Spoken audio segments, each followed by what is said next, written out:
महाराष्ट्र सरकारने निवडणुकीच्या पार्श्वभूमीवरती 7/12 कोरा कोरा कोरा करण्याची घोषणा जी केली होती, तो 7/12 कोरा तर झालाच नाही, परंतु केलेल्या कर्जमाफीच्या घोषणेच्या अनुषंगानं सातत्याने शेतकऱ्यांनी आंदोलन केल्यानंतर एक तारीख निश्चित झाली 30 जून, आणि त्या 30 जूनच्या आतमध्ये नुकताच राज्य सरकारने एक आदेश पारित केलेला आहे। किमान तारखेच्या आत आदेश पारित केला, या हद्दीपर्यंत या राज्य सरकारचं नक्कीच आपण स्वागत करूया। शेती माती आणि कर्जमाफीच्या प्रश्नावरती आज आपण लाईव्ह येत असतानाच खरं म्हणजे शिक्षण आणि रोजगाराच्या मुद्द्यावर सुद्धा दिल्लीच्या या देशाच्या राजधानीमध्ये जंतर मंतरवरती एक तरुणाईचा जनसागर उसळलेला आहे आणि आमच्या शिक्षणाच्या आणि रोजगारांच्या प्रश्नावरती एक वेगळं चित्र आज देश आणि जग बघू लागलेलं आहे। जसं शिक्षण आणि रोजगारांच्या प्रश्नावरती आजचं चित्र आपण सगळे बघतोय, अगदी त्याच धर्तीवरती शेती आणि मातीच्या प्रश्नावर सुद्धा शेतकरी आणि शेतकऱ्यांची तरुण मुलं आता या सातत्यानं ज्या प्रकारच्या घोषणा, ज्या प्रकारची धोरण आणि भूमिका या देशातलं केंद्र सरकार आणि या राज्यातलं राज्य सरकार घेऊ लागलेलं आहे। नुकतंच आपण आता जे बघितलं की पुण्यश्लोक अहिल्यादेवी होळकरच्या नावाने जी कर्जमाफी केलेली आहे,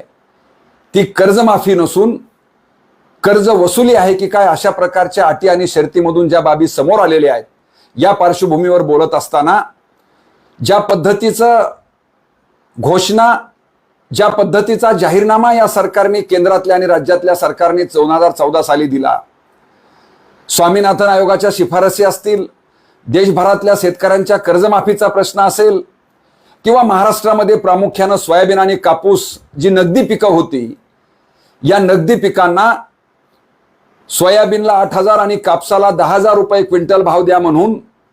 आत्ताचे विद्यमान मुख्यमंत्री असणारे फडणवीस साहेब, आत्ताच्या विद्यमान पर्यावरण मंत्री असणाऱ्या माननीय पंकजाताई पालवे असतील, किंवा कृषी मूल्य आयोगाच्या अध्यक्षपदी असणारे पाशा पटेल जी असतील, ज्यांनी अगदी जो महाराष्ट्र संत परंपरेला नतमस्तक होतो, त्या टाळ आणि मृदंगाच्या वादनामध्ये दिंडी काढून जी सोयाबीनला 8,000 आणि कापसाला 10,000 रुपयाच्या भावाची मागणी केलेली होती, त्या सरकार जेव्हा 2014 पासून सत्तेमध्ये आहे, आजपर्यंत 10,000 आणि 8,000 सोडा, सोयाबीन 3,000 ते 4,000च्या आतमध्ये शेतकऱ्यांना विकावं लागलेला आहे। कापूस 6,000 7,000च्या पुढे शेतकऱ्यांचा गेलेला नाही आहे, परंतु ह्यांनी जी दिंडी काढली होती, ह्यांनी जी 8,000 आणि 10,000 भावाची मागणी केली होती, ती नेमकी या राज्यातल्या शेतकऱ्यांसाठी केली होती का त्यांच्या पक्षाला मदत करणारे अंबानी, अदानी आणि उद्योगपत्यांच्या हितासाठी केली होती? हे चित्र आज आपण बघतोय। शेतकऱ्यांचं सोयाबीन मात्र तुम्ही 3,500-4 हजारांनी विकत घेतलं, शेतकऱ्यांचा कापूस तुम्ही 6,500 7,500 8,000पर्यंत विकत घेतला, आणि शेतकऱ्यांचं संपल्यानंतर मात्र जेव्हा व्यापाऱ्याकडे आहे त्यावेळेस मात्र 7,000 8,000 सोयाबीन आणि 10,000पर्यंत कापूस घेतलेला आहे। तेव्हा तुम्ही नेमका ह्या सगळ्या घोषणा शेतकऱ्यांच्या हितासाठी केल्या होत्या का या उद्योगपत्यांच्या आणि व्यापाऱ्यांच्या हितासाठी केल्या होता? हा प्रश्न आता या ठिकाणच्या शेतकऱ्यांना नक्की पडू लागलेला आहे। केवळ एवढंच नाही, जेव्हा जेव्हा शेतकऱ्यांच्या अनुषंगानं घोषणा केलेली आहे, मग 2017ची कर्जमाफी असेल, ही कर्जमाफी करताना 34,500 कोटी रुपयाची कर्जमाफी ढोल वाजवून केली, वास्तवात मात्र 17-18 हजार कोटीपेक्षा एकाही छदामाची म्हणजे शेतकऱ्यांची कर्जमाफी झालेली नाही आहे। अटी आणि शर्तीच्या विरोधात जेव्हा शेतकरी माननीय उच्च न्यायालयात औरंगाबाद खंडपीठामध्ये गेले, त्यावेळेस खंडपीठाने निर्देश दिले आणि जवळपास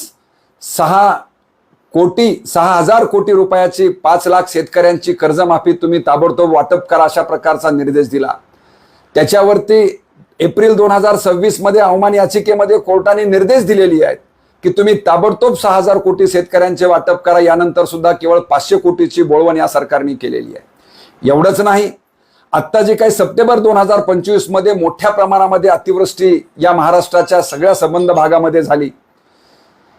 ही अतिवृष्टीची दाहकता आणि शेतकऱ्यांची जी काही प्रचंड मोठा खळबळ झालेली होती,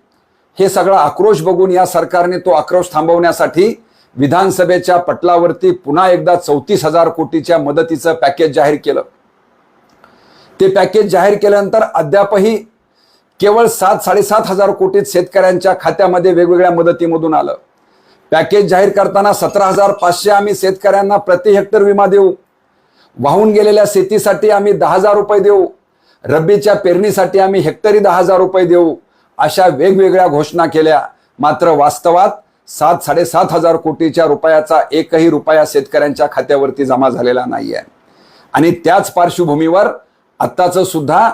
ज्या शेतकऱ्यांना सबसिडीच्या पातळीमध्ये जे काही शेती अवजारं दिली गेलेली आहेत, या संदर्भामध्ये सुद्धा मागच्या 2025 पासून ते आजपर्यंत 2,000 कोटी रुपयाची थकबाकी आजही प्रलंबित आहे, तीही हे सरकार देत नाही आहे. आणि म्हणून किसान सभा सातत्यानं म्हणते आहे की केवळ घोषणा करून घोषणांचा पाऊस पाडून शेतकऱ्यांच्या तोंडाला पानं पुसण्याचं काम हे राज्य सरकार करत आहे. आणि त्याच्यावर कडी आणि कळस म्हणून आत्ताची ही जी काही 2026 मध्ये पुण्यश्लोक अहिल्यादेवींच्या नावानं जी कर्जमाफी केलेली आहे, ती सुद्धा अशाच प्रकारची फसवी आणि केवळ अटी आणि शर्तींची असणारी ही कर्जमाफी नसून कर्ज वसुली आहे. तेव्हा आपण निवडणुकीच्या पार्श्वभूमीवरती ज्या पद्धतीनं 7-12 कोरा करण्याची घोषणा माननीय मुख्यमंत्र्यांनी केलेली होती, त्याच पार्श्वभूमीवर बहुसंख्य शेतकऱ्यांना हिताची असणारी कर्जमाफीची योजना तुम्ही ताबडतोब घोषित करा, ही मागणी किसान सभा या माध्यमातून करते आहे. अन्यथा अशा प्रकारचा जर तुम्ही केवळ तोंडाला पानं पुसणाऱ्या घोषणा करणार असाल, आकड्यांचा खेळ करण्याचा कार्यक्रम करणार असाल, तर ज्या पद्धतीनं आज जंतर मंतरवरती जो तरुणाई उसळलेली आहे, त्याच पद्धतीनं लवकरच शेती आणि माती वाचवण्यासाठी या महाराष्ट्रातला शेतकरी आणि शेतकऱ्यांचा तरुण पोरगा आपण ज्या पद्धतीचा आकड्याचा खेळ आणि ज्या प्रकारचा घोषणेचा पाऊस पाडतायत, याच्या विरोधातला तीव्र संताप व्यक्त करण्यासाठी रस्त्यावरती उतरल्याशिवाय राहणार नाही, हा इशारा या माध्यमातून किसान सभा आणि शेतकरी चळवळीत काम करणारे वेगवेगळे सर्व कार्यकर्ते हे या दृष्टीनं कामाला लागलेली आहेत. तेव्हा या सर्व बाबीचा गांभीर्यानं विचार महाराष्ट्राचं सरकार करेल